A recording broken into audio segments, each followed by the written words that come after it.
dikasihi Tuhan, tema kita pada malam hari ini adalah cara menolong suami di masa sulit.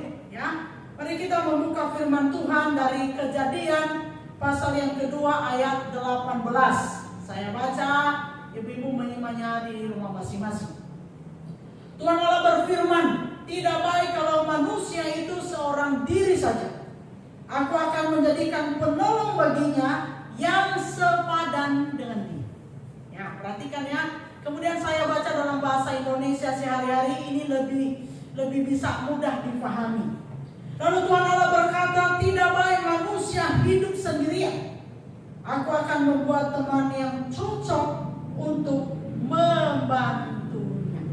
Amin ya. Nah, saudara yang dikasihi Tuhan, satu hal yang perlu diketahui bahwa pria dan wanita sangat berbeda di dalam menghadapi dan dalam menyelesaikan masalah.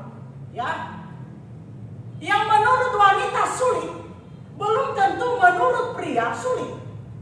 Benar gak? Saudara, misalnya angkat galon air yang ada isi air, kira-kira menurut laki-laki susah, sulit atau tidak? Tidak kan? Hampir semua laki-laki tidak sulit angkat galon, saudara ya, angkat galon air maksudnya. Yang ada isi airnya. Tapi bagi wanita, sebagian besar wanita itu adalah hal yang sulit. Nah, sekarang kita lihat dan banyak hal yang membedakan kita di dalam menghadapi atau menyelesaikan kesulitan. Yang pertama, saudara, bisa dalam kesulitan masalah ekonomi, dan ini yang paling tertinggi ya. Kesulitan dalam masalah ekonomi. Sebagian besar laki-laki di situ kesulitannya. Tapi juga ada yang juga tidak merasakan itu sebagai sebuah kesulitan. Ada yang merasa sulit dalam hal, perhatikan ini, dalam hal kepercayaan diri. Ya, ada pria yang merasa sulit untuk kepercayaan diri. Nah, kemudian ada juga hal yang merasa sulit di dalam kesehatannya. Bahkan ada suami yang merasa sangat sulit di dalam hal imannya, ya kan? Walaupun mereka disebut sebagai imam dalam keluarga, tapi ternyata ada banyak suami yang juga merasa sulit di dalam dia membangun imannya kepada Tuhan. Nah, disitulah fungsi kita sebagai penolong berperan. Dan apa yang harus kita lakukan? Baik, kita melihat apa yang harus kita lakukan. Apa yang harus kita lakukan di dalam menolong para suami kita? Ya, saya tidak katakan para suami kok banyak gitu ya. Di dalam menolong suami kita ketika mereka menghadapi kesulitan. Ya, saya sudah katakan tadi beberapa kesulitan yang dialami atau kesulitan yang lain sesuai dengan konteks kita masing-masing ya, dalam keluarga kita masing-masing. Apa yang dilakukan? Apa yang harus dilakukan? Yang pertama, saudara, ialah dukungan secara moral. Dukungan secara moral. Apa itu? Dukungan secara moral. Artinya memberikan dorongan dan semangat kepada para suami. Melalui apa? Dukungan moral itu melalui apa? Yang pertama, kata-kata pujian. Ibu-ibu yang dikasihi Tuhan, kapan terakhir Anda memberi pujian kepada suami Anda? Ayo. Kapan? Hari ini sudah kasih pujian belum sama suami?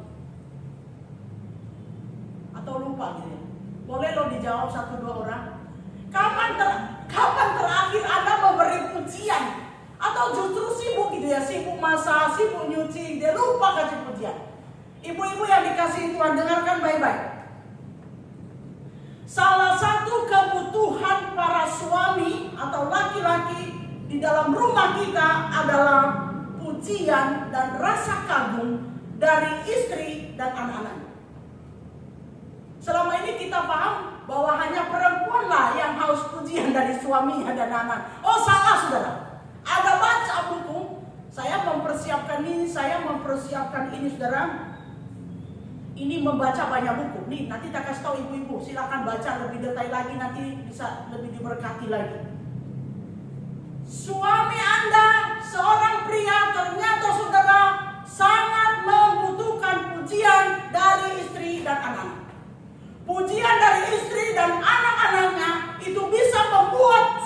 suamimu menjadi lebih semangat. Bahkan performanya di dalam bekerja itu akan bisa sangat menolong untuk dia lebih bergairah lagi, lebih bersemangat, bahkan untuk dia lebih kreatif. Jadi kalau selama ini orang bilang perempuan yang haus pujiannya, ingat, kebutuhan, bisa dikatakan kebutuhan tertinggi seorang suami juga adalah pujian. Ya, oke. Ibu-ibu yang dikasihi Tuhan, oleh karena itu, ketika suami Anda, saya panggil Anda saja ya, supaya agak lebih gaul ya kalau saya suami ibu-ibu gitu kan. Oke. Maka ketika suami Anda, suami kita melakukan satu hal, walaupun itu sederhana, ini penting sekali loh ya. Sebelum saya seminar ini pun, saudara, saya tanya kepada banyak bapak-bapak, termasuk kepada suami saya, gitu ya. Ternyata mereka butuh pujian, walaupun itu hal-hal yang kecil. Saya rasa semua orang lah ya, baik pria wanita butuh pujian ya. Tapi jarang kita melakukannya kepada suami, dan ternyata ini penting sekali. Oleh karena itu, ketika suami sudah melakukan hal-hal, walaupun itu yang sederhana, mulai malam hari ini ya, katakan begini, Papa hebat. Ya, wah Papa hebat. Walaupun itu hanya hal kecil. Katakan kepada suamimu mulai malam hari ini, ketika dia melakukan walaupun hal kecil, saya tekankan, walaupun hal kecil yang baik yang sudah dia lakukan, katakan kepada suamimu, wah Papa pinter, wah Papa pinter. Tapi jangan basa-basi Bu ya, jangan hanya supaya dikasih uang sangu ya. Bener-bener loh ya, niat gitu loh ya, iya kan? Oke. Kemudian, ya, kemudian bahkan puji suami, ya saya mau nangis ngomong, untuk kulitnya yang semakin mengering dan semakin menghitam karena dia berjuang di jalanan untuk mencari nafkah keluarga. Saya kok yang mau nangis ya. Sungguh, untuk kulitnya yang semakin mengering dan semakin menghitam karena berjuang di jalanan mencari nafkah. Amin. Mungkin seperti yang berprofesi sebagai online itu, kendaraan online gitu. Ibu-ibu yang dikasihi Tuhan, ketahui, laki-laki yang kurang dipuji bisa menjadi kurang percaya diri. Laki-laki yang kurang dipuji oleh istrinya itu bisa menjadi kurang percaya diri, bahkan mungkin menjadi tidak percaya diri. Apalagi kalau setiap dia ada di rumah atau dia tidak bisa melakukan sesuatu yang seperti yang diinginkan oleh istrinya, lalu kemudian istrinya terus merongrong dia, menghina dia, merendahkan dia, memfitnah dia, ya. Maka perhatikan, suamimu akan semakin rendah. Performanya pun tidak bisa lebih semangat. Nanti lalu kita begini, kamu ini gimana sih? Sudah diomelin terus-menerus, tapi kok yang gak maju-maju gitu ya. Ya itu yang membuat dia gak maju-maju, karena ibu omelin dia terus. Bukan memberikan dia semangat. Apa kebutuhannya tadi apa? Semangat, pujian. Itu sebabnya, ada banyak laki-laki akhirnya mencari perempuan, bukan mencari malah, terkecantol dengan perempuan lain di luar. Di kantornya lah, di tempat pekerjaannya lah, ya. Karena di sana ada perempuan yang suka memuji dia. Tadinya nggak niat mau selingkuh, tapi perempuan di luar itu memuji dia, sering-sering memuji dia. Akhirnya apa? Dia nyaman. Kenapa kalau dia pulang ke rumah bukan pujian yang dia dapatkan, ya kan? Baru sampai di pintu, istri sudah tanya begini. Walaupun dengan gaya yang manja, tapi sebenarnya ini intimidasi terhadap suami. Pak, papi bawa apa hari ini? Papa bawa apa untuk istrimu? Nah, kalau ada puji Tuhan, kalau nggak ada, istri yang sangat semangat dia akan bilang begini, hei, papa gimana sih, ya kan? Udah nunggu dari tadi ya, nggak bawa apa-apa, ya payah, ya nggak bisa diandalkan, ya kan? Atau kemudian baru itu buka baju, taruh tas, lalu kemudian kita rogoh itu apa kantongnya, kita cari isinya, kita cari isi tasnya. Lalu kalau tidak ada isinya gitu ya, seperti yang kita maunya kita kan ada kertas yang merah-merah itu kan. Lalu kalau tidak ada isinya, kita bagaimana sih? Ngapain aja sih kamu keluar sepanjang hari? Ngapain aja sih kamu di luar sepanjang hari? Kamu kagak bawa apa-apa. Laki-laki gimana sih? Atau mungkin kita tidak ngomong dengan kata-kata itu, tetapi muka kita menjadi main sekali, ya kan? Kita siapkan makanannya, lalu kemudian kita sambil banting sedikit piringnya, ya kan? Atau misalnya duduk, atau nanti ketika mau tidur, nggak mau menghadap suami, ya kan? Hadap kemana-mana, soalnya nggak ada tadi isi di kantongnya itu ya. Nah, ibu-ibu yang dikasihi Tuhan, perhatikan, apa yang dia lakukan sekecil apapun yang bagus, yang baik, itu beri pujian. Sering-seringlah berkata kepada suami, papa hebat, papa pintar, ya kan? Kemudian ajarin anak-anakmu untuk berkata kepada suaminya, kepada suamimu, maafkan. Katakan kepada papamu, papa hebat. Atau bahkan di depan anak-anak, puji suami, papa hebat. Saudara, saya dengan suami bisa ditanya, saudara ya. Anak-anak saya aja, papa hebat. Bukan karena mengada-ada, tapi memang dengan tulus untuk hal yang baik saya ajarkan anak-anak. Katakan kepada papa hebat, papa hebat. Ya, nah itu saudara, itu akan membuat suami kalimat apresiasi ya. Satu kalimat apresiasi atas keberhasilan suami dan berkata, papa hebat, sudah bisa menggetarkan seluruh sendi-sendi suami tanpa dia harus mengatakannya kepada anak. Satu kalimat apresiasi dari istri akan keberhasilan suami dan dia berkata, papa hebat. Pendek kan? Pendek sekali. Sudah bisa menggerakkan seluruh sendi-sendi suami tanpa dia harus mengatakannya kepada anak. Kenapa saya tulis yang bagian bawah? Tanpa dia mengatakannya kepada anak. Karena laki-laki itu harga dirinya tinggi. Seringkali laki-laki itu sebenarnya hatinya senang, tapi dia nggak mau mengungkapkan itu kepada istrinya.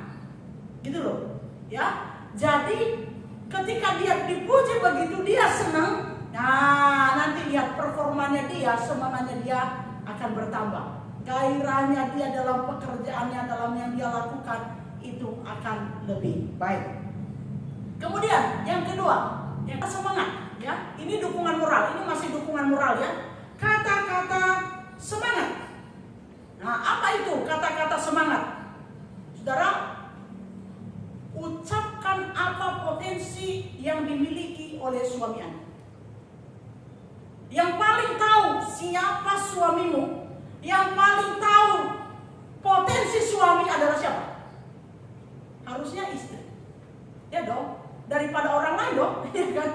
Harusnya istri. Istri paling tahu potensi yang ada di dalam diri suaminya. Istri itu paling tahu kelemahan dan kekurangan suami. Demikian juga suami seharusnya. Maka saudara, di saat suami mengalami masa-masa yang sulit, apa itu pun, maka katakanlah hal-hal yang potensi di dalam diri. Misalnya bilang begini, oh papa itu yang paling pintar memanage sesuatu loh. Atau misalnya, oh papa itu ya paling pintar mengelola keuangan kok. Oh, atau katakan papa itu paling pintar apa, dan engkau istri yang tahu itu. Dan ungkapkan itu, katakan itu kepada suami. Sehingga dia merasa, oh iya ya, kenapa? Kenapa dia menjadi percaya diri dengan itu? Karena orang yang mengatakannya adalah orang yang terdekat dengan dia. Orang yang paling mengenal hidupnya sehari-hari. Orang yang satu tubuh dengan dia. Sehingga dia menjadi lebih percaya diri dengan itu dan yakin dengan itu. Sehingga dia melangkah juga dengan yakin. Saudara yang dikasihi Tuhan, ketika suami Anda melangkah untuk melakukan sesuatu, sekali lagi saya ulang, ketika suami Anda melangkah untuk melakukan sesuatu, atau melangkah untuk pergi bekerja, pergi berjuang, jangan diomelin. Jangan justru bilang begini, kamu gitu-gitu aja, berangkat pagi pulang malam gitu-gitu aja juga. Itu tidak akan memberikan gairah bekerja, tidak akan menambah daya kreativitas suami Anda. Tetapi ketika suami Anda berangkat, selain berdoa, pasti berdoa lah ya, tapi belum tentu juga ibu-ibu berdoa ya untuk suaminya. Nah, ketika suamimu berangkat bekerja, katakan kepada dia, Papa pasti bisa. Papa pasti bisa. Itu kata-kata semangat. Papa pasti bisa. Tuhan ada beserta dengan Papa. Iman. Bisa sambil peluk suami, bisa sambil tepuk-tepuk kudanya, bisa sambil katakan dengan tangan yang semangat, Papa bisa. Ayo, siapa yang selama ini kalau suaminya berangkat kerja mengatakan ini kepada suaminya, Papa pasti bisa? Ada nggak? Oh, Bu Ria, oh kakak Jadi, tiap hari begitu ya, Papa pasti bisa. Nah, pantas. Oh, luar biasa. Oh, luar biasa. Pantesan abang saya itu selalu segar. Oke, nah itu. Mulai malam hari ini ya, ketika suamimu berangkat, jangan dirongrong. Performanya tidak akan baik. Dia tidak akan sejahtera bekerja. Hello. Katakan, Papa bisa. Ada Tuhan beserta dengan Papa. Maka kepercayaan dirinya itu akan kokoh, akan teguh, akan meningkat. Dan perhatikan, kepercayaan diri seorang pria sangat mempengaruhi kreativitasnya dia bekerja. Ini mungkin kelihatannya sederhana tapi penting dan jarang kita pikirkan, bukan? Kita lebih banyaknya apa? Nuntut, ya nunggu, minta, ya kan misalnya begitu kan. Tapi lebih banyaknya yang gue itu tadi sih, menuntut dan menunggu gitu kan. Lalu kemudian kalau nggak ada apa? Yang lain, mengomel. Padahal kasih semangatnya kagak gitu ya. Oke, ibu-ibu yang dikasih Tuhan. Ya, apalagi? Dukungan moral. Kata-kata terima kasih. Halo.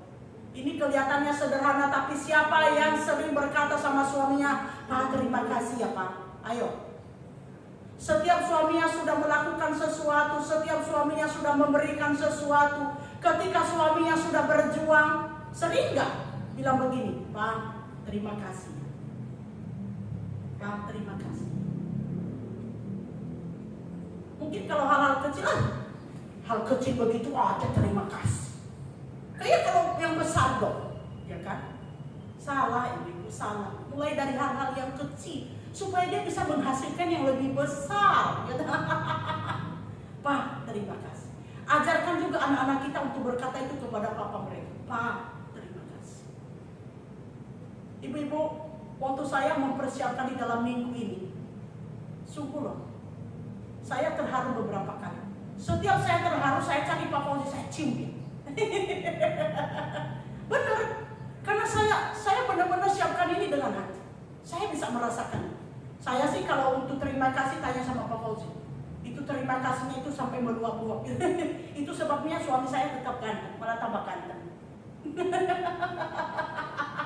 Iya kan? Nah, katakan Papa terima kasih. Ajarin anak-anak kita untuk berkata Papa terima kasih. Sehingga suami kita itu hidupnya itu penuh semangat. Sekalipun tertatih-tatih mencari kebutuhan hidup kita, dia tetap semangat dan tidak putus asa. Itu ya? Amin ibu-ibu? Amin? Amin dong. Boleh lah, yang bilang amin boleh buka sebentar mic-nya. Amin, gak apa-apa. Santai, jangan tegang. Udah corona tegang lagi ya. Itu ada Kahira dari Lawang. Halo Kahira. Luar biasa ya. Oke, kita lanjutkan.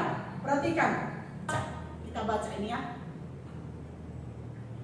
Ini waktu saya tulis ini aja sebagai ringkasan dari apa yang saya siapkan ini di bagian ini. Saya sendiri betul-betul saya terharu. Ayo kita baca ya. Kita baca ya. 3 ya. Kata-kata terima kasih kepada suami dan kepada seorang ayah adalah sebuah penunjukan bahwa apa yang telah dia lakukan adalah sebuah kebutuhan yang sangat kita perlukan dan dia telah berjuang untuk memenuhi. Sehingga dengan demikian, kata-kata terima kasih itu memberinya energi baru untuk terus melakukan perjuangan demi memenuhi kebutuhan istri dan anak-anaknya walaupun di tengah-tengah keletihan. Waduh, sungguh saya nangis waktu saya akan dibakar sekarang.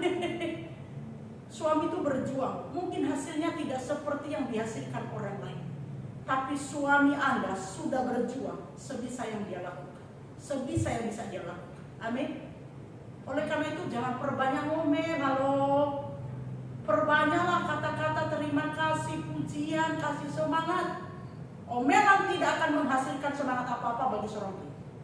Tapi engkau menuntut dia apa? Beri lebih, hasilkan lebih, berperforma lebih, ya kan? Oke ya. Jadi kata-kata apa tadi? Dukungan moral apa tadi? Kata-kata pujian, kata-kata semangat, lalu apa? Kata-kata terima kasih, ya. Baik. Yang terakhir yang bagian moral ya. Nah, ini dia, ini pengetahuan saudara ya. Kembali lagi ke layar yang kedua tadi. Nah, dukungan secara moral, ini dia. Beri ruang untuk suami menenangkan diri. Layar yang sebelumnya, Michael. Layar yang sebelumnya. Oke. Beri ruang untuk suami menenangkan diri. Ketika suami ini sebenarnya keunikan pria. Jadi di bagian yang saya sampaikan ini sebenarnya berhubungan dengan tema yang sudah kita rancang sebelumnya sebenarnya. Mengenal keunikan pria, ya kan? Jadi termasuk dalam bagian ini, hanya saja saya ubah temanya karena situasi yang sedang kita hadapi. Nah, ini salah satu keunikan dari pria ketika menghadapi kesulitan atau ketika menghadapi persoalan. Pria itu saudara, kalau menghadapi persoalan atau dia lagi ada masalah, perhatikan baik-baik. Kalau pria lagi ada masalah, maka pria disebutkan akan masuk gua. Apa itu gua? Artinya adalah satu suasana di mana dia merasa tenang, dia merasa menenangkan diri, dia merasa damai dulu di situ. Ketika pria itu menghadapi persoalan, yang lebih utama adalah dia ingin menenangkan dirinya dulu sambil dia pikirkan solusinya nanti. Tapi kalau wanita, nah inilah beda kita kan. Tapi kalau wanita menghadapi persoalan, apa yang dilakukan? Apa yang dilakukan saudara? Kalau pria tadi masuk gua, menarik diri, mencoba menenangkan diri. Kalau wanita bagaimana?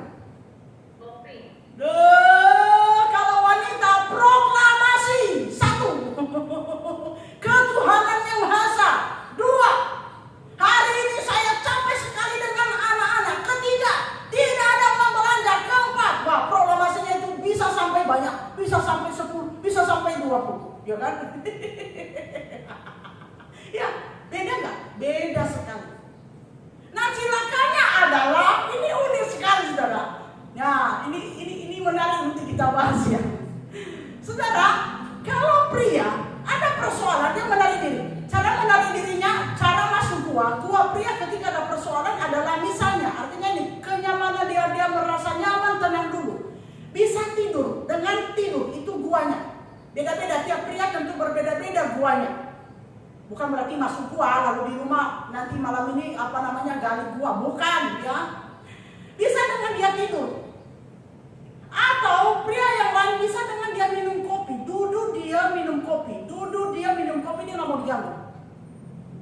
Bisa dengan, kalau dulu baca koran ya, nggak ada koran sekarang, jarang ya. Atau bisa dengan baca TV, dia duduk, dia minum kopi, dia lihat TV dan dia tidak mau banyak bicara.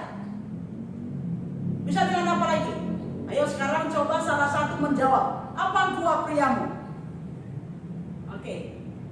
Saya sapa kalau begitu Ibu Lili. No. Ibu Lisiawati, Ibu Dewan kita. Luar biasa, udah hadir malam hari ini. Makasih Bu. Ibu. Saya Bu. Ya.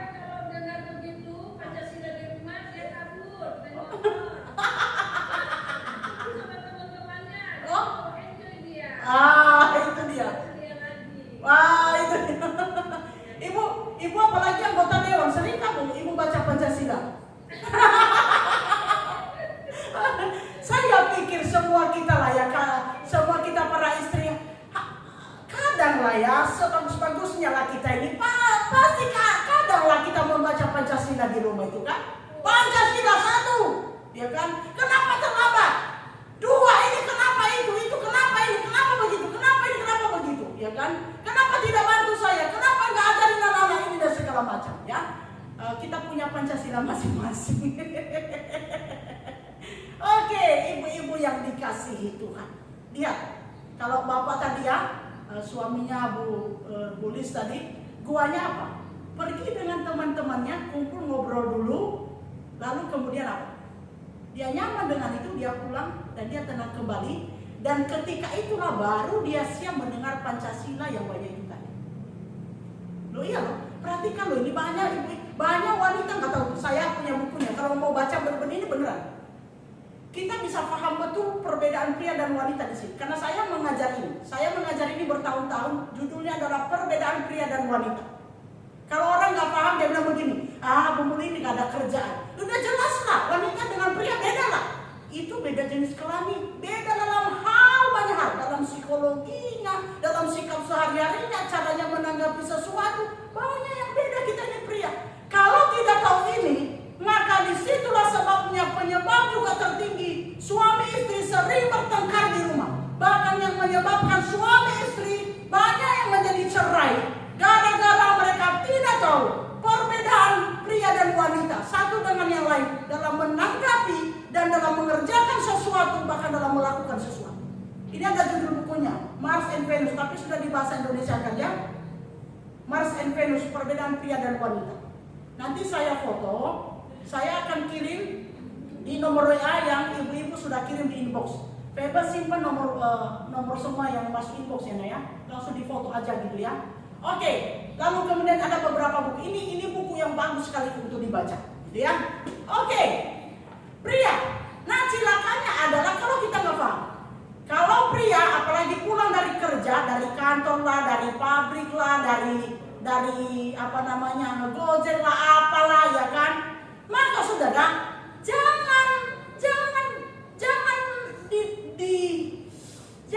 disambut dengan itu tadi, proklamasi itu tadi. Ya kan? Ya. Tapi lebih baik dia, apalagi kalau dia lagi ada persoalan. Tenang dulu.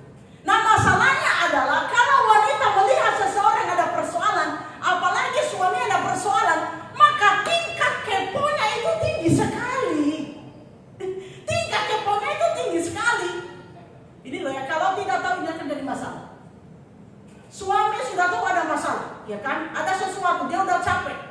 Kita, apa sih? Masalahnya apa sih, Pak? Papa gitu ya? Oh, Papa sekarang ada rahasia ya sama Mama ya? Itu ya. Nah, mulai kita kasih tafsiran macam-macam. Pak, apa sih? Ayolah, nanti dia bilang, udah nanti deh Mama, Papa mau minum kopi dulu, Papa mau tidur dulu. Ayo enggak, nanti lah. Biar Mama juga ikut mikir dong kan? Mau menolong suaminya tapi salah tolong. Itu sebabnya nanti terjadi apa? KDRT. Apalagi kalau laki-laki itu kasar. Kalau dia sudah bilang sebentar, nanti dulu, kita terus kepo. Oh ya sekarang lah.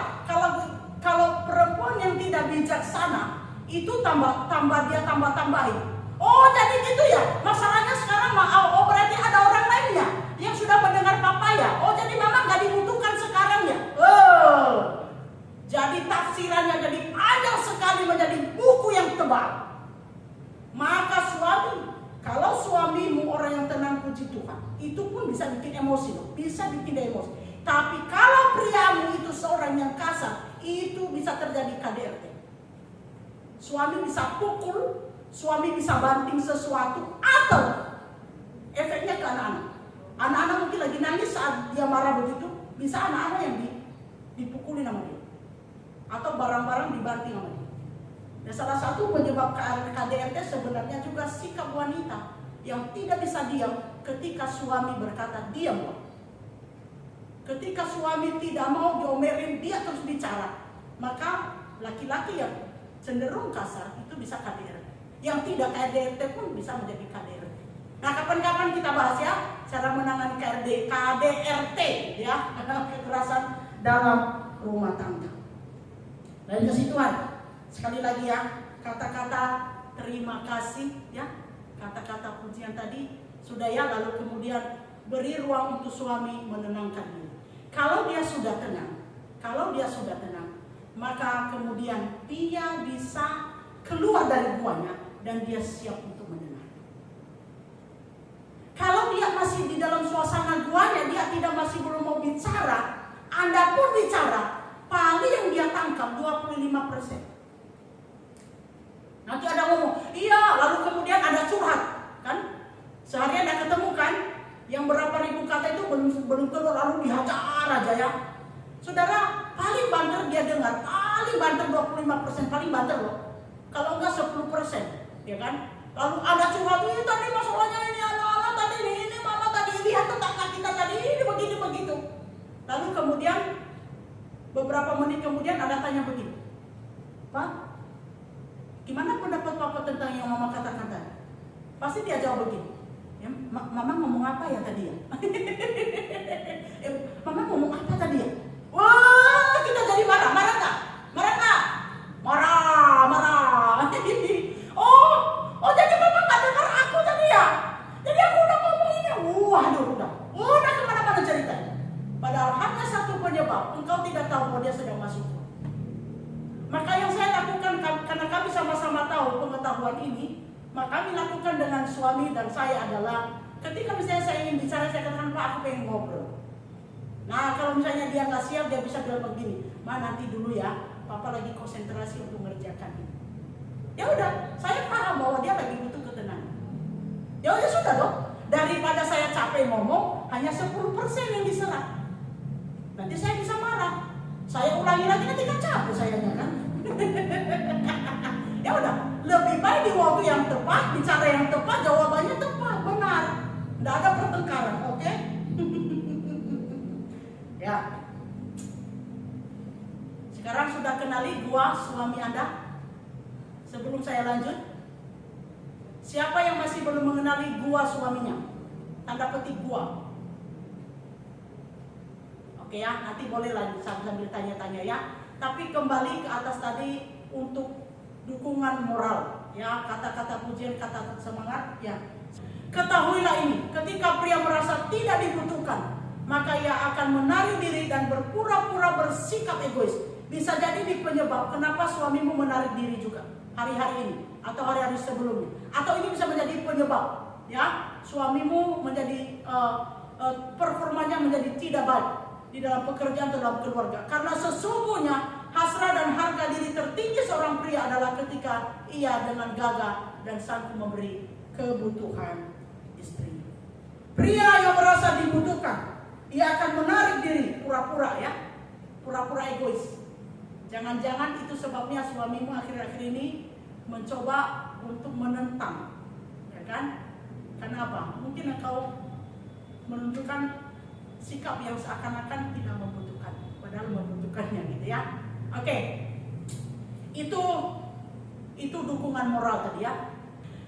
Beberapa waktu yang lalu, bukan beberapa hari, beberapa waktu lah ya, yang lalu masa pandemi masih ini, seorang bapak meneleponkan. Sekarang semua pelayanan lewat telepon ya. Dengan suara yang lirih ya, sangat terharu, dia bilang begini, Musa Simu, kalau di tempat kami Bapak Ibu Pendeta itu dipanggil Pak Pendeta namanya Musa, kalau istri pendeta namanya Simu. Musa Simu, tolong doakan saya supaya saya tidak mudah putus asa. Lalu saya katakan, ya Pak, kira-kira apa persoalannya? Ya kan? Dia bilang begini, bukan persoalan sih, saya hanya mau katakan supaya saya tidak putus asa, doakan saya. Lalu dia cerita begini, dia bilang begini, Musa dan Simu, kemarin saya pulang kerja, pulang malam, dia ini profesinya saudara, tukang ojek online ya. Saya tidak sebutkan mereknya ya, tukang ojek online. Tadi malam waktu saya pulang ke rumah itu kurang lebih jam 8 malam. Sebelum pandemi saya bisa membelikan anak-anak saya, dia punya anak-anak masih kecil, ya ada yang kecil masih SD lah anak-anaknya ke bawah gitu ya. Sebelum pandemi pendapatan lumayan, tapi setelah pandemi ini pendapatan sangat menurun. Biasanya saya bisa membawakan mereka roti hampir setiap hari walaupun murah, supaya mereka senang, anak-anak saya senang. Setelah pandemi ini jarang saya bawakan roti, karena untuk bisa beli beras saja sudah puji Tuhan. Lalu tadi malam saya membawakan mereka roti. Anaknya ada 3. Dan waktu saya kasih Simon, saya kasih karena anak-anak saya itu langsung ambil dan mereka lompat-lompat.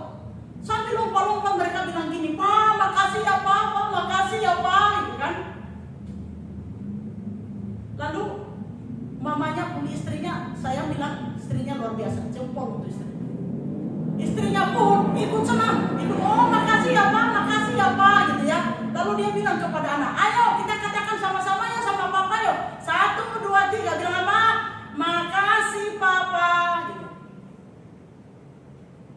Dia bilang, waktu mereka katakan itu, hati saya menangis. Saya nangis, tapi saya tahan. Biasalah, pria itu kan banyak jaimnya loh pria itu. Harga dirinya tinggi sekali, mau nangis aja nggak mau kasih lihat nangis. Kalau misalnya ibu-ibu ngomel terus ya, suami itu bisa nangis loh, cuma dia nggak mau kasih lihat bahwa dia nangis. Harga dirinya tinggi sekali para pria itu, biasalah. Kalau kita kan nangis, tidak didengar suami, malah kita ambil mikrofon kan, supaya bisa didengar sama suami kan. Kita bisa ambil mic supaya dia dengar, ya supaya dia mau kita nangis. Kalau suami nangis itu diam dia, pura-pura nggak nangis, dia cari tempat yang nggak didengar. Nangis. Dia bilang padahal kemarin itu sepanjang hari karena sepi, nangis saya Pak, saya nangis Musa. Dan saya putus asa. Saya bilang, Tuhan, kok sepi ya? Apa yang harus saya lakukan? Nangis loh dia. Aku ngomongin aja dia menangis loh. Jadi kalau konseling orang itu bisa ketawa, bisa nangis loh ibu-ibu. Lalu kemudian dia bilang, doakan saya, anak-anak saya. Ketika mereka berkata, Papa terima kasih, dan mereka lompat-lompat untuk kue yang murah itu, hati saya menjadi terharu di hadapan Tuhan. Dan membuat saya menjadi semangat lagi untuk kerja. Coba lihat, hanya anak-anaknya dan istrinya berkata, terima kasih ya Pak. Dan mereka dengan girang anak-anak lompat, Pak terima kasih ya. Itu membuat air matanya itu, air mata putus asa menjadi air mata semangat. Amin. Itu. Ayo mulai malam hari ini ya, jangan ngomel terus. Kasih kata-kata pujian, kasih kata semangat. Kemudian kalau suami lagi masuk gua, jangan pakai mic, lalu kemudian kasih besar di depan pintu supaya didengar sama suami, ya kan? Nah, sekarang yang kedua, ya. Kalau tadi kan dukungan moral, ya kan? Yang pertama. Yang kedua itu adalah dukungan materi. Silakan. Dukungan materi. Ya, mungkin kita bilang begini, itu kan tanggung jawabnya suami. Ya, betul. Tapi apakah hanya tanggung jawab suami? Nah puji Tuhan, bukan berarti juga wanita tidak boleh bekerja. Boleh, silakan. Yang bisa bekerja, silakan. Yang mungkin juga hanya bisa membantu di rumah untuk ngurusin anak-anak, untuk ngurusin rumah tangga, juga nggak masalah. Tapi ketika suami sulit secara ekonomi seperti di masa pandemi ini, banyak suami yang sulit secara ekonomi untuk mencari nafkah keluarga. Maka hai para istri, jangan sungkan-sungkan, jangan tahan hati, jangan hanya menuntut suami, tapi lakukan sesuatu untuk membantu suami mencari nafkah keluarga. Amin ya. Jangan bilang begini, ya itu kan urusanku kan untuk untuk jaga anak-anak, untuk masak, untuk apa gitu kan. Ibu yang dikasih Tuhan, saya lihat justru di masa pandemi ini yang paling bisa menghasilkan untuk kreativitas yang sederhana pun adalah para wanita, para istri. Banyak suami yang di PHK, istri bisa berjualan yang kecil-kecil, ada yang jual masakan, ada yang jual kue, ada yang jual online dan sebagainya. Jadi jangan malu dengan itu. Ketika suami butuh suami butuh dukungan secara ekonomi ketika dia tidak bisa menghasilkan banyak atau bahkan sama sekali tidak bisa menghasilkan. Istri tidak boleh menambah untuk menghina suami, untuk merendahkan suami. Itu hanya buat dia akan tanda petik mati secara hati. Dia bisa menangis kalau engkau berkata begini. Saat-saat yang sulit dia nggak bisa menghasilkan apa-apa. Ya kan, lihat kan? Lihat kan laki-laki apa kamu? Nggak bisa menghasilkan apa-apa. Lihat, mama ini, mama urus ini, urus itu, kerja juga. Ibu-ibu yang dikasihi Tuhan, itu bukan penolong yang bijaksana. Itu bukan penolong yang diharapkan oleh Tuhan. Penolong itu, apapun itu yang kau lakukan. Tuh kan suami istri kan satu di dalam segala. Kalau Tuhan mempercayakan engkau yang lebih bisa mencari nafkah keluarga, puji Tuhan. Itu berkat Tuhan di dalam keluargamu dialirkan melalui engkau. Puji Tuhan. Amin. Amin. Mungkin istri lebih tinggi pangkatnya daripada suami, atau istri lebih banyak pendapatannya daripada suami. Itu cara Tuhan untuk memelihara keluargamu. Itu cara Tuhan untuk mencukupkan kebutuhan keluargamu. Dan Tuhan alirkan itu melalui engkau. Jadi jangan sombong dengan itu. Dan jangan jadikan itu perendahan bagi suami. Tuhan tidak suka dengan itu. Tetap hormati suami. Tetap tunduk. Tunduk artinya mengarahkan seluruh hidup, seluruh kasih untuk mengasihi suami. Ya, amin ya ibu-ibu ya. Nah, kita baca ini ya. Kita baca, ada di layar ibu-ibu ya. Silakan kalau screenshot boleh ya kan. Kita baca sama-sama ya. Sudah kelihatan PPT-nya ya. Oke. Jangan sampai begini. Harta suami adalah harta istri. Harta istri adalah harta suami. Aman ya sampai di sini ya. Harta suami adalah harta istri. Harta istri adalah harta suami. Jangan sampai hanya ketika suami banyak duit, istri berkata begini, wah ini harta kita bersama, ya kan? Tetapi ketika suami lagi tidak punya duit dan waktunya istri yang bisa cari duit, lalu kemudian istri berkata, nah ini uangku, mana uangmu, ya kan? Ya kan? Ketika suami tidak bisa menghasilkan, istri bilang begini, ini uangku, nggak ada uangmu, ya kan? Yang kita pakai ini uangku, tidak ada uangmu. Tapi ketika suami menghasilkan uang, dia bilang begini, Pak, ini uang kita kan? Ya kan? Ibu-ibu yang dikasihi Tuhan, sekali lagi dukunglah secara materi, apalagi di saat-saat seperti ini. Jangan minder untuk berjualan, untuk mencari nafkah. Yang penting ya, yang penting jangan bikin dosa untuk cari nafkah. Itu aja kunci. Apapun lakukanlah, yang penting jangan bikin dosa. Amin. Bantu. Ya, oke. Baik. Yang ketiga ya. Oke, yang ketiga Michael. Dukungan ya. Yang ketiga, dukungan secara spiritual. Ya, dan ini yang terakhir ibu-ibu ya, supaya hati kita tenang semua ya. Dukungan secara spiritual ketika suami di masa sulit. Ya, kita secara khusus bicara di masa sulit ini ya. Ibu-ibu yang dikasihi Tuhan, menjadi seorang istri, menjadi seorang wanita adalah hak istimewa yang dianugerahkan oleh Tuhan. Amin. Banyak hal yang tidak terima ini. Aduh nyesel ya, kenapa gua menikah ya, aduh apalagi ketemu orang ini, aduh ya kan. Menjadi seorang istri adalah hak istimewa dan anugerah dari Tuhan. Sebab menjadi istri dan menjadi seorang ibu bagi anak-anak, itu adalah hal yang tidak bisa dilakukan oleh makhluk yang lain. Hanya yang benar-benar jadi istri yang bisa melakukan. Benar gak? Siapa yang bisa melahirkan selain daripada istri? Ya kan? Laki-laki bisa, betul. Dia bilang gini, loh ayam kan bisa melahirkan, Bu. Ya kan? Ya ayam bisa melahirkan. Tapi dia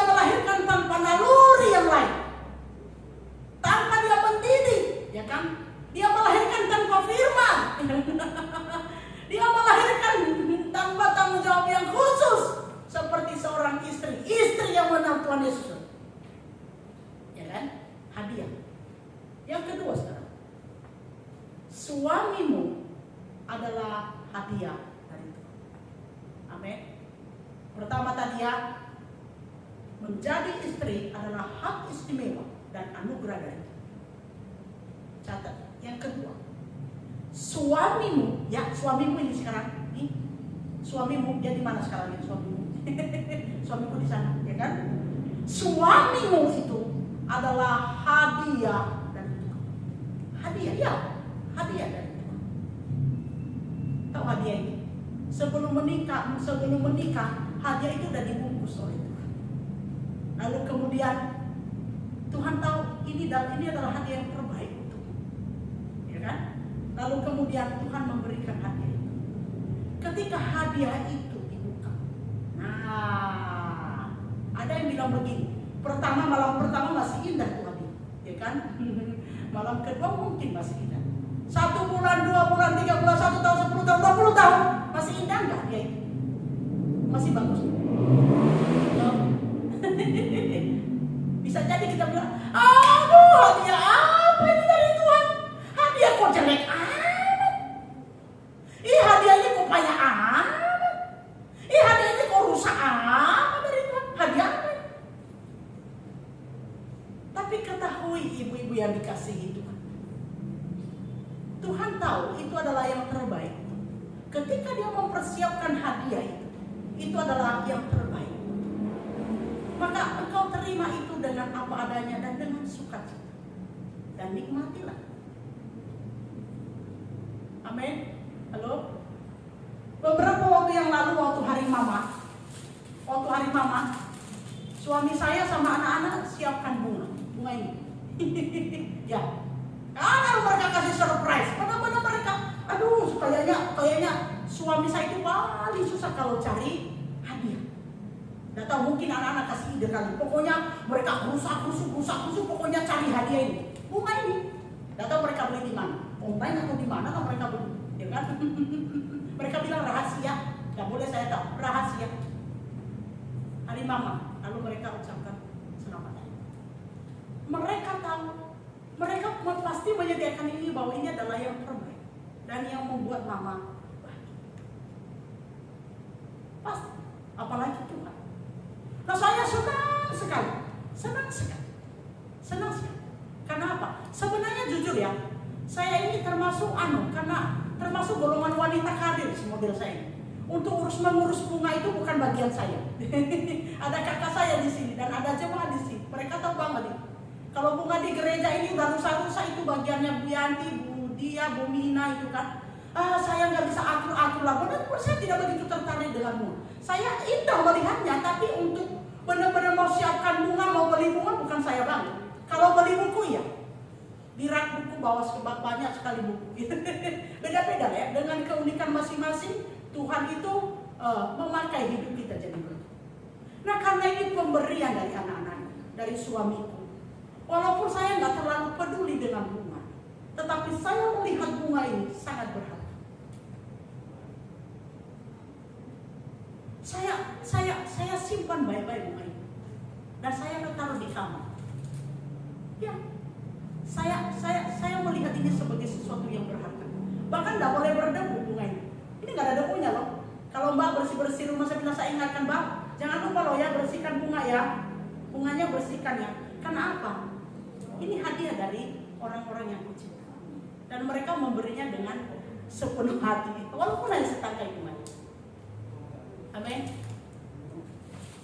Ya saya taruh ya, nggak boleh minta, karya nggak boleh minta, senyum-senyum lagi Kak, nggak boleh minta. Mama Saa, itu ada Mama Saa aku di sana di Depok ya, nggak boleh minta Mama saya. Oke, suamimu adalah hadiah yang terbaik dari Tuhan. Maka terimalah itu dengan sukacita dan lihatlah itu sebagai sesuatu yang berharga yang Tuhan titipkan bagi kita. Amin. Amin. Ya. Itulah sebabnya kita bisa menerima suami kita apa adanya, sejelek apapun dia. Ya kan? Saudara yang dikasihi Tuhan,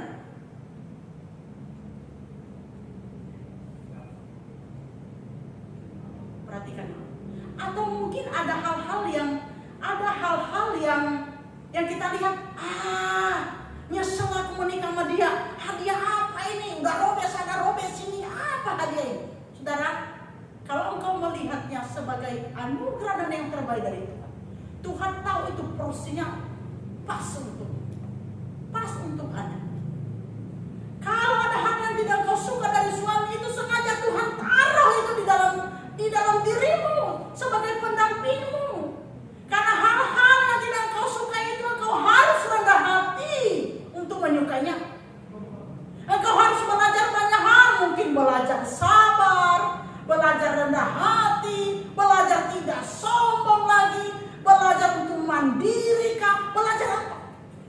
Dari kelemahan suamimu, engkau bisa belajar banyak hal. Dan memang Tuhan anugerahkan itu supaya engkau belajar banyak hal, supaya engkau menjadi pribadi yang serupa dan segambar dengan Tuhan. Itu sebabnya. Amin. Jadi hari ini mungkin ada istri yang malam ini melihat hadiah itu, suami maksudnya ya. Hadiah yang ditaruh Tuhan itu udah robek sini, robek sana, ya kan. Mau dijahit kok rasanya mau jahit lagi, robek lagi gitu, robek lagi. Berarti apa? Kalau engkau melihat suamimu begitu rusak, aduh ini itu, engkau kesal ini itu, tidak cocok ini itu. Tuhan sedang mengerjakan sesuatu untuk diri. Tuhan sedang membentuk diri. Itulah sebabnya hadiah itu banyak yang robek sana sini. Supaya engkau bisa, ya kan, supaya engkau bisa memberi diri diubahkan oleh Tuhan. Seperti yang Tuhan mau, melalui kelemahan suami atau melalui banyak hal dalam diri suami. Saya sangat percaya bahwa Tuhan juga memberikan kelebihan dalam diri suami, supaya juga kelemahanmu itu ditampung oleh kelebihan suami. Jadi kalau suami istri saling tahu ini sekarang, bahwa satu dengan yang lain itu berfungsi untuk saling melengkapi, untuk saling membentuk, maka ketika kita melihat perbedaan antara suami istri, kita menjadi lebih bijaksana menanggapi. Dan di dalam perbedaan-perbedaan itu, kita menjadi pribadi yang lebih baik, seperti yang Tuhan. Ibu-ibu yang dikasihi Tuhan, ya, pasti ibu bertanya, bagaimana saya bisa melakukannya? Bagaimana saya bisa melakukannya? Satu kuncinya, ya, serahkan diri pada Tuhan. Ya, dikatakan jikalau bukan Tuhan yang membangun rumah, silakan PPT-nya yang bagian akhir itu, nak. Silakan Michael. Kalau bukan Tuhan yang membangun rumah, dikatakan apa firman Tuhan? Mazmur 124, Mazmur 124 ayat 1. Jikalau bukan Tuhan yang membangun rumah, apa? Sia-sialah usaha orang yang membangunnya.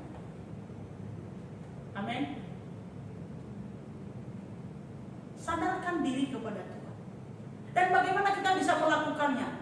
Hanya kalau engkau betul-betul serahkan diri kepada Tuhan, intim dengan Tuhan, dekat dengan Tuhan. Ya. Kalau sudah begitu, apapun kelemahan suamimu, maka engkau tidak akan banding-bandingkan dengan suami orang lain. Saya juga mau ingatkan ini, jangan banding-bandingkan suamimu dengan orang lain, dengan istri orang lain. Istri yang sana dia punya hadiah khusus, istri yang sana dia punya hadiah khusus. Engkau, saya, dan Anda punya hadiah khusus. Jangan banding-bandingkan suamimu dengan orang lain, apalagi di masa sulit. Dia nggak bisa buat apa-apa. Oh, bilang begini, payah. Coba lihat suaminya sana itu. Coba lihat suaminya tetangga. Coba lihat suaminya itu. Coba lihat suaminya itu. Ya kan? Tahu nggak? Kalau suami yang diam, dia diam aja. Tapi kalau suaminya yang juga senang menjawab, saudara, dia akan bilang begini. Ya sudah kalau begitu, jadi suaminya itu aja, itu aja. Jadi suaminya ya pikir jadi suami. Nah, nanti pasti kita tambahkan buku tafsir lagi. Wanita itu kan paling pintar menafsir kan. Oh, jadi itu maksudnya. Oh, jadi papa mau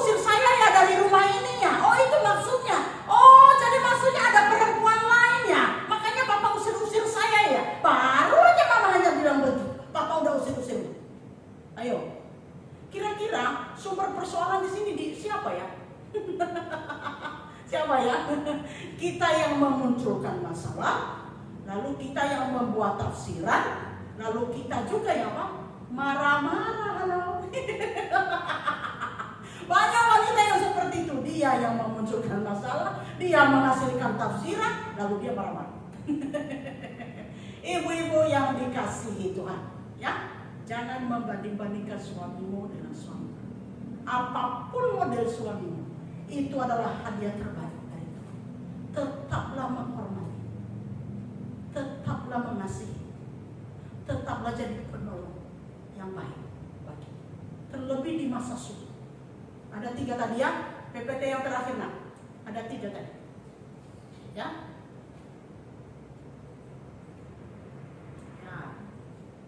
Cara menolong suami di masa sulit.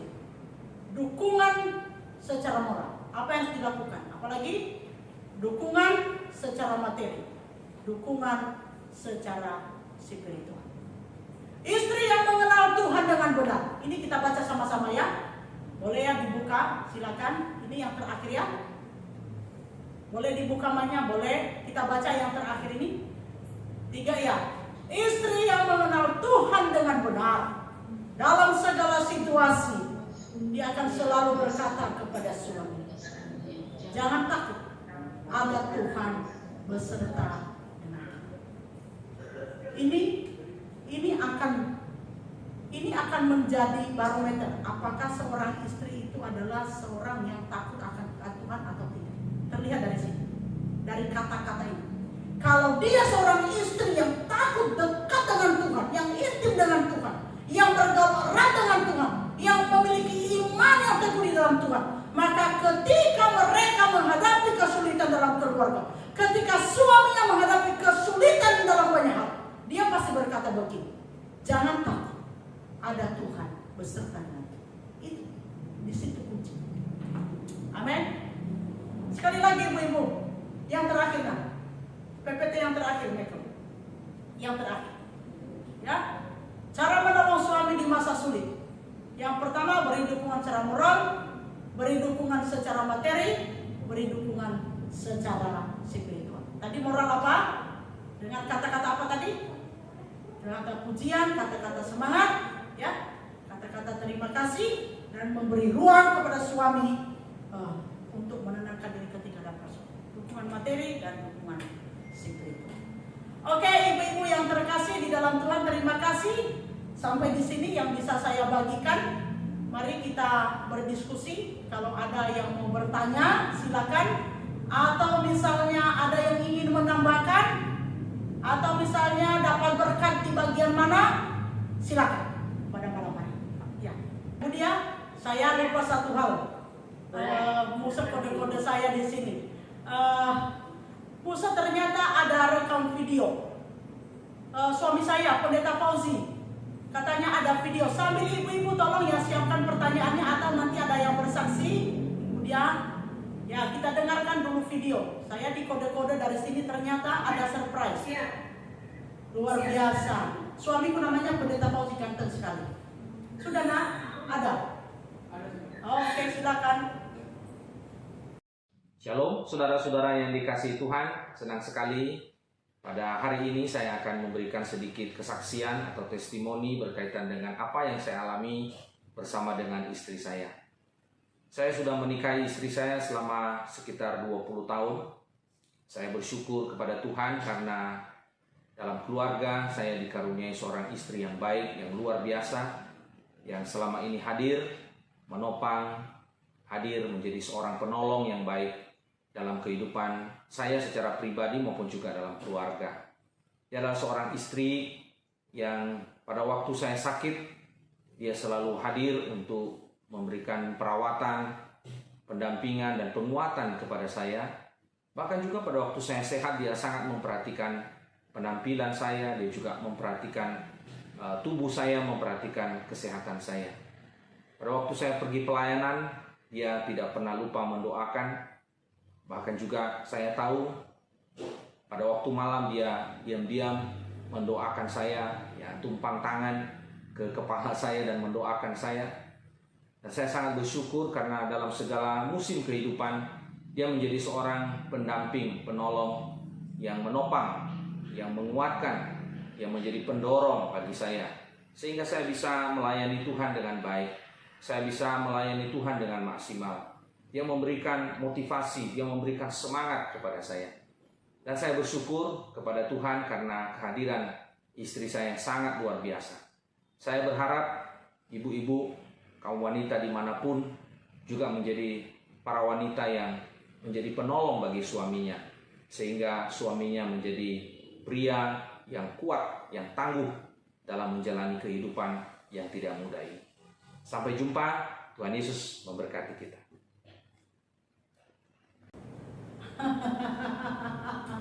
Terima kasih, Moser. Ada yang bahagia ya tuh. Ya. Makasih saya. Ya, puji Tuhan ya. Baik, silakan Bu Dia, mungkin Moser supaya saya ngomong ini gak asbun gitu ya kali ya. Ya, silakan. Silakan dulu. Terima kasih untuk hari ini. Luar biasa. Ya, banyak menolong. Tapi saya punya satu pertanyaan. Kenapa saya lebih memiliki buah daripada suami? Jadi kalau suami itu katanya punya buah sendiri, yang tenang sendiri. Tapi kalau saya kebalikannya, itu kenapa saya bisa begitu ya? Apa mungkin karena saya terbiasa menyendiri. Jadi saya lebih suka kalau lagi ada masalah apa tuh saya suka diam, saya berdoa. Nanti suami saya nanti yang nanya-nanya. Nanti saya kayaknya berpikir gitu loh.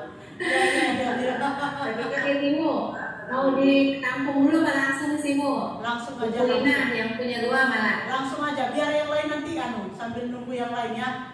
Oke, silakan. Bisa jadi ibu itu tipenya Terima kasih. Terus tanya lagi sama untuk seusia kita ini kan di usia yang udah ABG ya, udah mulai bocah-bocah lebih. Ini kita biar berdua ini kan suami saya supaya kita jadi tambah lebih akur lagi, lebih baik lagi di usia yang di babak kedua kehidupan kita. Udah memasuki masa-masa pensiun gitu. Oh, luar biasa. Bapak juga denger ya. Aduh, kan saya Pak. Ya, makasih. Oke. Di dalam mengekspresikan diri, ada dua tipe orang di dalam mengekspresikan diri, ya kan? Ada orang yang ekstrovert, ada orang yang introvert. Ya, ini dalam ilmu psikologi.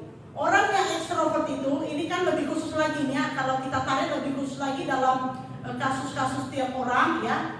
Ada orang yang ekstrovert itu kalau dia lagi ada masalah atau misalnya dia jenuh, dia akan keluar, dia akan cari temannya, ya kan? Laki-laki juga ada yang ekstrovert, ya kan? Ada juga perempuan yang ekstrovert. Nah, kalau ada masalah orang ekstrovert itu keluar, ya dia mencari teman ngobrol, ya kan? Pokoknya dia suka yang ramai, ya. Maka dia akan nyaman dengan itu, ya. Ada orang yang namanya introvert. Introvert itu adalah orang yang lebih senang menyendiri ketika dia menghadapi persoalan. Lebih senang menyendiri. Nah, ini bisa laki-laki, bisa perempuan. Nah, kalau nanti dia udah mencoba tenang, ya kan, menyendiri, baru kemudian nanti dia bisa merasa tenang, baru juga nanti dia bisa mau ngobrol kalau misalnya dia mau ngobrol. Jadi ada dua ya, ada ekstrovert, ada introvert. Jadi bisa jadi ibu Bu Fuina adalah seorang yang introvert. Seperti itu. Jadi Bapak bisa memahami itu bahwa ada tipe orang yang seperti itu. Ada juga perempuan juga yang membutuhkan namanya me time atau waktu untuk diri sendiri. Jadi bisa membutuhkan waktu untuk tenang. Ada juga wanita yang seperti itu. Jadi makanya saya bilang kalau bicara tentang psikologi pria dan wanita dan kasus-kasus khusus itu masih banyak hal yang bisa kita bicarakan. Jadi Bapak jangan kaget kalau ibu mau menyendiri karena dia seorang introvert. Nanti setelah itu baru dia keluar, bolehlah diajak-ajak ngomong gitu. Ya, begitu ya Bu Fuina ya. Oke, yang berikutnya tadi pertanyaannya bagaimana supaya bahagia, ya kan? Masalahnya apa yang seringkali bikin tidak bahagia? Ya kan? Yang sering bikin tidak bahagia apa? Tapi bagi saya gini, mungkin saya lebih ngomong tentang hidup saya dengan suami. Kenapa kami bahagia? Pertama itu bisa menerima perbedaan itu tadi. Yang kedua, sama-sama punya hati. Saya sendiri lah ya, saya mencintai suami saya. Dan saya melakukan apa yang bisa saya lakukan untuk bikin suami saya bahagia. Dengan segala keterbatasan saya, loh, benar. Saya melakukan apa yang bisa suami saya bahagia. Karena apa? Saya mencintai dia. Ya, saya sering tanya kepada suami saya. Boleh buku ini kalau ketemukan, buku ini dari GKJ Polres. Pak Fauzi, Bu Muli sering tanya enggak? Saya sering tanya, Pak, apa Pak yang Bapak tidak suka dari saya? Kenapa? Saya ingin terus memperbaharui diri seperti yang Tuhan. Pak, Papa pengen apa, Mama lakukan. Papa pengennya apa, Mama lakukan apa. Atau Papa tidak sukanya apa. Yang buat suami tidak bahagia kan kalau saya ada sesuatu yang tidak suka. Nah, penting di situ komunikasi antara suami istri. Belum tentu yang saya rasa bisa membuat suami saya bahagia, belum tentu dia suka. Itu yang dia suka. Nah, ada satu temanya itu bahasa kasih. Bahasa kasih kita belum tentu itu bahasa kasih suami yang dibutuhkan suami. Nah, kapan-kapan kita bahas yang namanya bahasa kasih. Bahasa kasih orang, tiap orang berbeda. Ya kan? Ada yang suka dipuji, ada yang nggak suka dipuji. Ya kan? Ada yang suka ditepung, memberi semangat, ada juga yang tidak suka, bukan itu maksud. Ada yang suka diberi hadiah, ada yang tidak suka. Itu namanya bahasa kasih. Nah, kalau kita tahu, saya rasa suami istri paling tidaklah tahu atau berkomunikasi. Itu pentingnya komunikasi. Jangan sok tahu kita ini apa yang disukai suami, ya tanya lah ya kan. Itu pentingnya komunikasi. Papa maunya apa? Seperti apa maunya Papa yang bisa saya lakukan. Ya, seperti itu bisa saya jawab. Bukunya silakan. Sudah cukup, Bu? Oke, ya, siap. Oke, boleh yang lain. Kalau nggak nanya mungkin bagi itu kesaksian boleh. Bun ya, jam 9 tepat kita akan berakhir ya. Iya, 5 menit deh. Udah lah, masih 7-8 menit lagi. Silakan Mbak.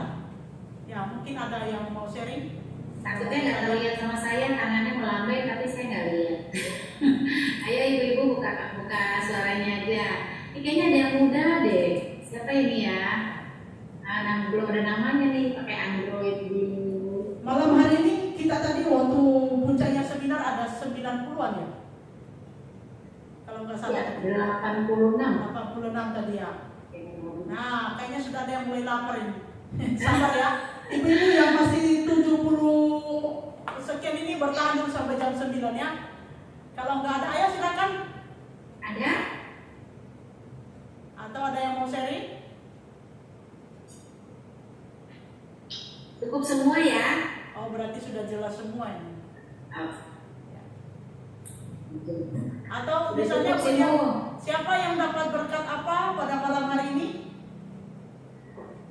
Silakan. Dari tempat yang jauh tadi ada Ibu Pendeta Tutut tadi. Nggak tahu masih ada nggak? Dari Jepara, itu dari Jepara. Ada Bu Heni dari Solo. Itu ada. Ibu Pendeta Tutut aja. Ayo, silakan. Ini adik saya ini. Kalau bilang mahasiswa saya sebenarnya, tapi dia udah jadi Bu Pendeta sekarang. Silakan Bu Tutut, di-unmute dulu. Ya, terima kasih untuk materi yang sangat luar biasa malam hari ini. Kami merasa terberkati dan kami juga merasa semakin diperlengkapi dalam melakukan tugas pelayanan untuk kedepannya. Di sini ada jemaat saya yang juga ikut bergabung. Oh, puji Tuhan, puji Tuhan. Ya, untuk Ibu Christine, saya Chandra Kristiawan. Oh, matur suwun Ibu, matur suwun. Ya, terus kemudian juga untuk Ibu Nevi Agatha, itu juga jemaat saya. Oh, luar biasa. Terus tadi juga ada Ibu Sulis, cuman dia sudah live karena anak kecil ya, punya anak kecil. Oke. Ya, terima kasih. Biarlah ini saya hanya memberikan sebuah kesan ketika mengikuti seminar ini, webinar ini. Materinya sangat memberkati. Kami semua semakin diperlengkapi, dan untuk ibu-ibu semua yang ikut, biarlah kita tetap semangat untuk menjadi pendamping suami, supaya suami kita memiliki spirit dari kita istri-istrinya, karena dengan motivasi yang kita berikan tadi ya, baik melalui moral, spiritual, material, itu juga boleh memberikan dampak positif buat suami kita. Itu terima kasih sudah memberkati kami semuanya. Oke, saya sapa Ibu Vivi Nalohi dari Malang ini. Aduh, sahabat saya dari Malang ternyata ketemu di sini. Bu Vivi, halo. Selamat malam Bu Muli. Maaf, ini videonya saya tidak tampilkan karena saya habis vaksin. Jadi badan saya agak kurang enak. Jadi saya ada di kamar. Jadi saya mendengar apa yang Bu Muli sampaikan. Puji Tuhan memberkati dan mengingatkan kembali kita, karena memang dalam pernikahan kita harus saling mengingatkan satu dengan yang lain. Moral, spiritual, dan material kita harus bekerja sama. Karena kalau tanpa ada bekerja sama, bangunan yang terpecah-pecah tidak akan menghasilkan sesuatu yang baik. Ya, amin, amin. Ya, kelihatan ya Bu ya. Padahal kalau dikasih lihat mukanya cantik sekali loh Ibu ini. Aduh, Imut-imut. Oke, ini kondisinya lagi tidak nggak apa-apa, nggak apa-apa. kritis badannya. Ya. Ya, salam kenal buat ibu-ibu semua. Oke, baik ya. Terima Dadah. kasih. Nanti cari di Facebook. Kita berteman Sudah sama. jam 9. Oke, Bu Dia. Tidak ada Iya. lagi? Nah, kalau ada yang lain nanti bisa hubungi secara pribadi ya. Ya. Oke. Mungkin kita akan menutup webinar malam. Terima kasih. Terima kasih ibu-ibu yang dikasih Tuhan. Sampai ketemu 3 bulan lagi ya. Dari berbagai kota, dari berbagai tempat. Terima kasih. Maaf kalau ada yang salah-salah ya. Tuhan berkati. Tetap semangat ya. Jaga imun tubuh. Terima kasih semuanya. Oke, yang lain ya.